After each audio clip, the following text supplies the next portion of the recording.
On entend souvent parler des neuroatypies qui sont des altérités du neurodéveloppement entraînant des handicaps plus ou moins graves. Et dans ces neuroatypies, on entend très souvent parler du fameux TDAH ou ADHD en anglais, qui est le trouble du déficit de l'attention avec ou sans hyperactivité. Et c'est le sujet de notre vidéo aujourd'hui.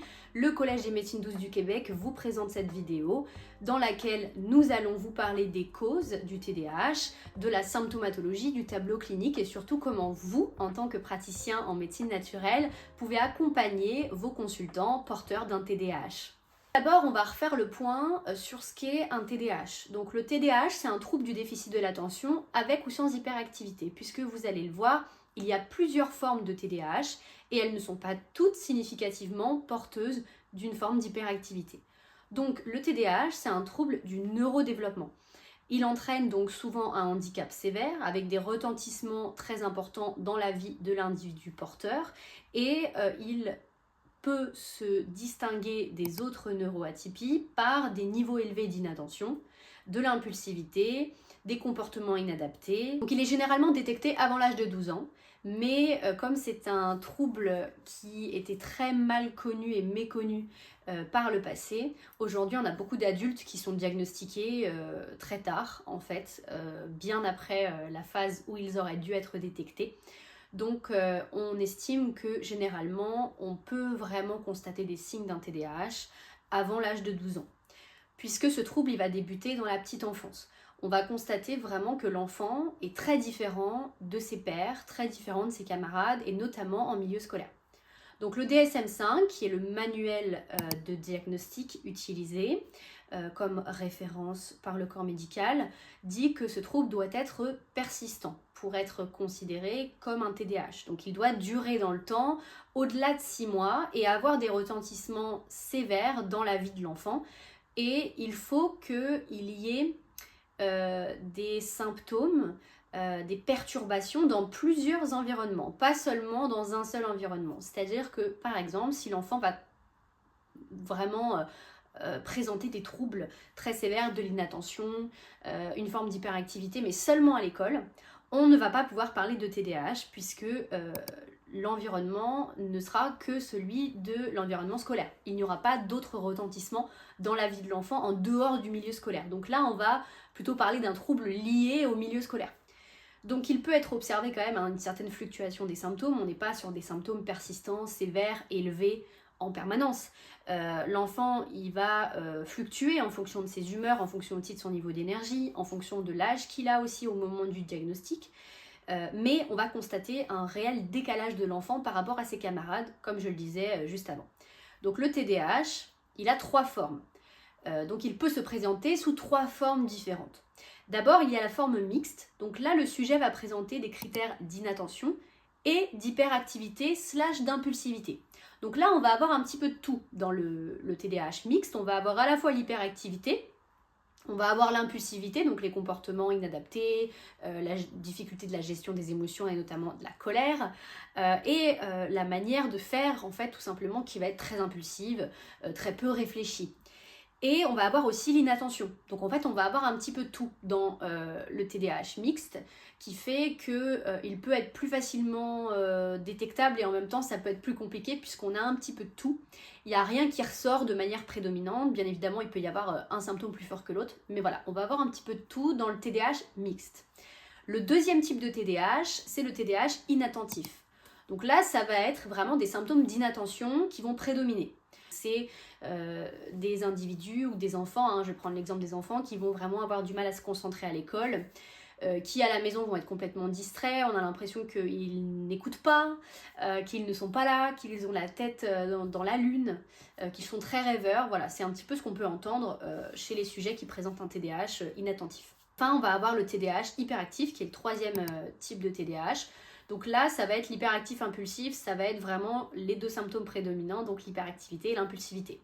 Donc là, ça va être vraiment le type de TDAH où on va le plus souvent entendre cette fameuse phrase qui est très fausse d'ailleurs, lorsqu'on n'est pas sensibilisé à ce qu'est un TDAH, que cet enfant est mal élevé.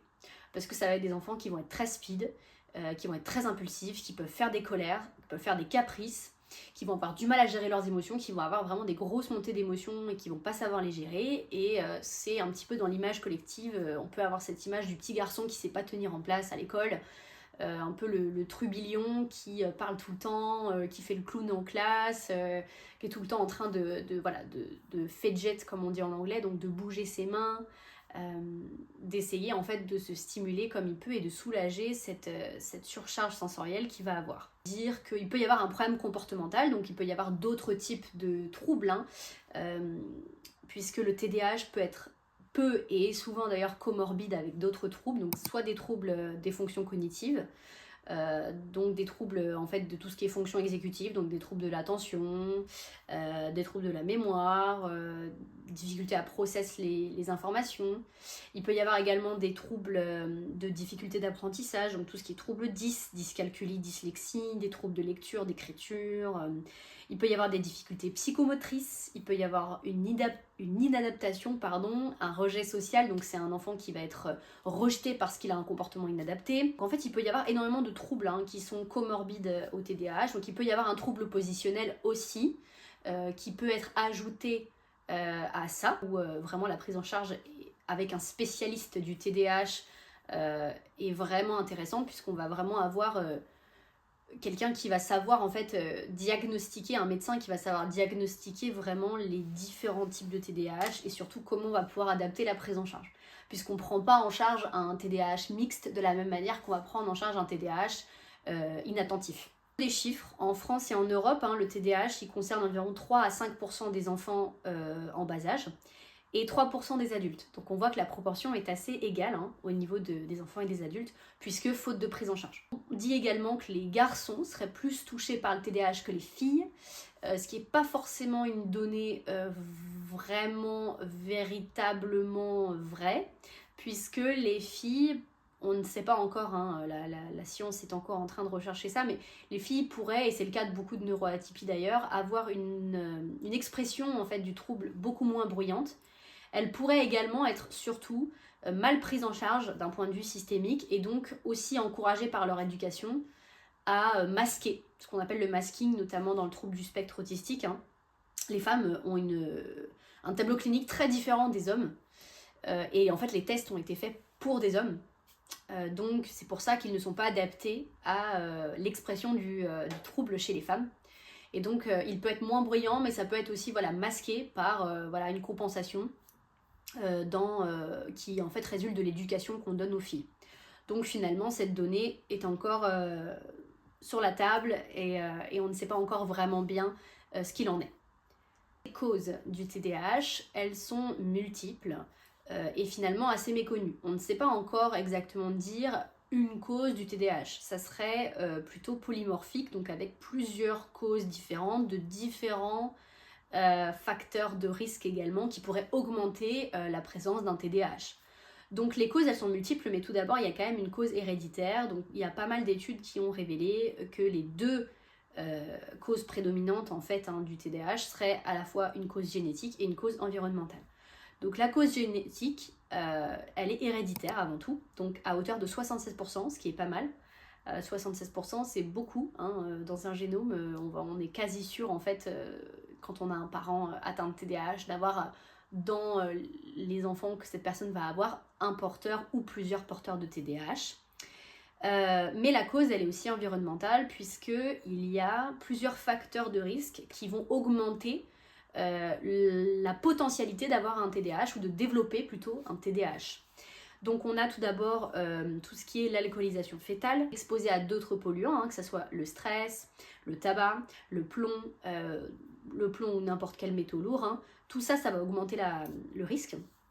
On a également tout ce qui est les naissances prématurées, les petits poids à la naissance, les malnutritions précoces. Tout ça, ça augmente le risque. Les traumatismes crâniens ou un traumatisme crânien peut augmenter le risque. L'enfant a des troubles chroniques du sommeil dans la petite enfance, ça peut aussi également altérer le neurodéveloppement. Également l'exposition à la maltraitance et aux abus sexuels, donc là on est plus sur de la psychotraumatologie, donc l'enfant va être exposé à des traumas, ce qui peut altérer son neurodéveloppement. Donc en clair, on ne sait pas vraiment dire, hein, il n'y a pas une cause unique du TDAH, mais il y aurait plusieurs facteurs qui augmenteraient, et ce serait cette accumulation de facteurs de risque qui augmenterait la prévalence ou qui causerait même l'apparition d'un TDAH. Au niveau de l'accompagnement et du traitement du TDAH, donc d'un point de vue allopathique, souvent il va être prescrit à la personne ou à l'enfant de la Ritaline, qui est une drogue assez forte, qui a pas mal d'effets secondaires. Donc on va donner d'autres médicaments pour compenser les effets indésirables de la Ritaline. Donc quand même, les gens qui sont sous Ritaline ont généralement un traitement assez lourd. Donc attention, je fais un petit disclaimer ici, on va vous donner des pistes d'action pour vous en tant que praticien de médecine naturelle pour accompagner vos consultants porteurs de TDAH, mais il faut vraiment que vous preniez en compte l'individu en lui-même. Donc qu'est-ce que votre anamnèse a révélé? Est-ce qu'elle a révélé des cofacteurs qui peuvent être contre-indiqués pour les traitements dont on va parler ici? Est-ce que le traitement est une contre-indication en elle-même? Comment la personne vit? Quel est son rythme de vie? Ses habitudes de vie? Bref, il faut prendre tout ça en compte. Et également l'âge, le sexe de la personne. Voilà, tout ça va jouer dans les traitements que vous allez pouvoir proposer. Donc on ne guérit pas d'un TDAH, bien évidemment, on stabilise une neuroatypie, mais c'est un trouble du neurodéveloppement, donc c'est comme ça. On ne guérit pas d'un TDAH, quoique certaines personnes peuvent dire, on ne guérit pas d'un TDAH, on le stabilise. Et donc, au-delà du traitement médicamenteux, vous, en tant que praticien, vous avez des pistes d'action pour accompagner, encore une fois, pas remplacer. Ça ne remplace pas une prise en charge médicale adaptée. Ça vient en complémentation de cette prise en charge. On a la micronutrition qui est très intéressante. On a beaucoup de pistes en micronutrition puisque plusieurs études scientifiques et une méta-analyse ont révélé qu'il y a 2 carences principales chez les porteurs de TDAH. C'est la carence en zinc et la carence en magnésium sérique. Alors, le magnésium sérique, on est tous carencés, mais le zinc, c'est effectivement plus rare. Vous le remarquerez dans beaucoup de neuroatypies, notamment dans le TSA, il y a beaucoup de carences spécifiques qu'on va pouvoir déceler quand on va faire des bilans et des explorations micronutritionnelles. Et dans les micronutriments, on va remarquer des grosses carences chez les personnes porteuses de neuroatypies. La science est encore en train d'explorer ces possibilités-là. En fait, on ne sait pas vraiment pourquoi les neuroatypiques ont des carences que les neurotypiques n'ont pas. Mais dans le TDAH particulièrement, il y a donc une carence en zinc. Donc on peut proposer une supplémentation en zinc, ce qui va permettre de stabiliser notamment un petit peu l'humeur. En fait, tout ça, ça va venir stabiliser l'humeur généralement. Et également en magnésium sérique, donc on va pouvoir venir supplémenter en magnésium, puisque la méta-analyse qui a suivi la grosse étude sur les carences en magnésium chez les porteurs de TDAH, cette petite méta-analyse a révélé que lorsqu'on combine vitamine D et magnésium sur 8 semaines, on a une réduction significative des symptômes, donc à la fois comportementaux, donc tout ce qui est problème de socialisation, problèmes comportementaux, donc les comportements inadaptés, les émotions très fortes, etc. Les problèmes sociaux aussi, comme je le disais, et l'anxiété et la timidité. Donc chez par exemple un consultant qui va présenter une anxiété latente, des difficultés de sommeil, et qui malgré le traitement va avoir du mal à se stabiliser, on peut lui proposer cette supplémentation micronutrition en zinc et en magnésium. On peut également ajouter un petit peu de vitamine D. Ça généralement les médecins le font très bien, en tout cas en France. À la période de l'hiver, souvent votre médecin traitant va vous proposer une supplémentation en vitamine D. C'est le magnésium très important, je vais quand même faire une emphase là-dessus puisque il va réguler les fonctions cérébrales, il assure le fonctionnement des neurotransmetteurs comme la dopamine, la sérotonine, et donc le magnésium est vraiment un agent très important à avoir chez tout type de population, mais particulièrement chez les neuroatypiques. Et c'est un traitement non invasif et généralement efficace et recommandé de manière globale. De toute façon, puisqu'on est tous extrêmement carencés, notre alimentation ne nous apportant pas ce dont on a besoin en termes de magnésium. Et en plus de donc, la supplémentation micronutrition, on peut mettre en place un plan phytothérapeutique. Donc on va essayer de gérer les symptômes du quotidien. On va essayer de gérer les effets secondaires du traitement. Donc on peut voir en fonction des symptômes de votre consultant ce qui peut être mis en place au niveau phytothérapeutique. Mais on va aussi travailler sur l'écologie globale du consultant, donc tout ce qui est la routine, avoir une routine stable, quelque chose auquel la personne peut se raccrocher. Également la gestion émotionnelle, donc tout ce qui est cohérence cardiaque, méditation, etc. pour gérer l'anxiété, pour gérer les problèmes de sommeil, parce que souvent c'est des gens qui vont avoir du mal à dormir. Et également l'alimentation. Donc vous le verrez, le collège vous offre une bibliographie complète avec à la fois donc, des livres pour mieux comprendre le TDAH, des livres pour prendre en charge le TDAH de manière holistique, et on vous propose également des références et des articles pour que vous puissiez aller plus loin dans votre réflexion sur le TDAH, et notamment donc tout ce qui est recherche au niveau nutrition, donc la corrélation TDAH-nutrition qui est très intéressante. Donc vous retrouvez cette bibliographie complète et gratuite, téléchargeable dans la barre d'infos juste en dessous, donc dans la description de cette vidéo. Vous avez cette bibliographie que vous pouvez télécharger. Voilà, vous avez à présent des pistes pour mieux connaître le TDAH et mieux le prendre en charge. Si cette vidéo vous a plu, n'hésitez pas à la partager. Si vous voulez vous renseigner sur nos offres de formation, n'hésitez pas à consulter notre site internet www.cmdq.com et vous retrouverez tous nos liens vers nos réseaux sociaux et vers nos différentes publications dans la description juste en dessous de cette vidéo. Moi, je vous dis à très bientôt, prenez soin de vous et surtout, restez en santé.